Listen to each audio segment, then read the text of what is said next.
இந்த இயக்கத்துக்கு துரோகம் செய்துவிட்டு வேறு இயக்கத்துக்கு போன காரணத்தினால இன்றைக்கு பொறுப்பு மாவட்ட செயலாளராக இருந்து நான் இங்கே பணியாற்றிக் கொண்டிருக்கிறேன். கொஞ்ச காலம் தான் நான் இருப்பேன். பொறுப்பு மாவட்ட செயலாளராக பொறுப்பு இருப்பேன். அதற்கு இங்கே வந்திருக்கிற ஒன்றிய செயலாளர், நகர செயலாளர்கள், எல்லா நிர்வாகிகளும் ஒட்டுமொத்தமாக எனக்கு உறுதுணையாக இருக்கிறார்கள். அதனால்தான் நான் வேட்டுப்பாளையத்திலிருந்து வந்து இந்த பகுதியில் இயக்கம் நடத்துவதற்கு எனக்கு சுலபமாக இருக்கிறது. அதற்கு அவர்களுக்கு எல்லாருக்கும் நன்றி.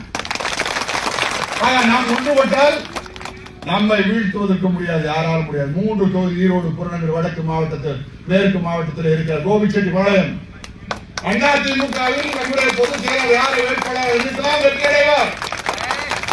அஞ்சூர் சட்டமன்ற தொகுதி அதிமுக 2 அதிமுக கோட்டை, அதிலும் யாரை எதிர்க்கலாம் வெற்றி அடைவார். அதே போல இந்த பண்ணாரி தொகுதி, அதாவது பவானி சாகர் தொகுதியும் அதிமுகவுடைய கோட்டை. இதுல யாரை வேண்டுமானால் நிறுத்தினாலும் வெற்றி அடைவார். தேர்தல் வேட்பாளர் முடிவு செய்வது பொதுச் செயலாளர், வாக்களிப்பது உங்கள் கடமை. நீங்கள் கனவை உணர்வோடு, பொறுப்புணர்வோடு, நம்பிக்கையோடு அதிமுக வாக்களிகள். புரட்சி தலைவர் அம்மா சொன்னது போல, நான் இருந்தாலும் இல்லாமல் இருந்தாலும் எனக்கு பின்னாலும் இந்த இயக்கம் 100 ஆண்டு காலம் ஆட்சியிலும் அதிகாரத்திலும் இருக்கும் என்று சொல்லியிருக்கிறார். அதற்கு நீங்கள் எல்லாம் உறுதுணையாக இருந்தீர்கள்.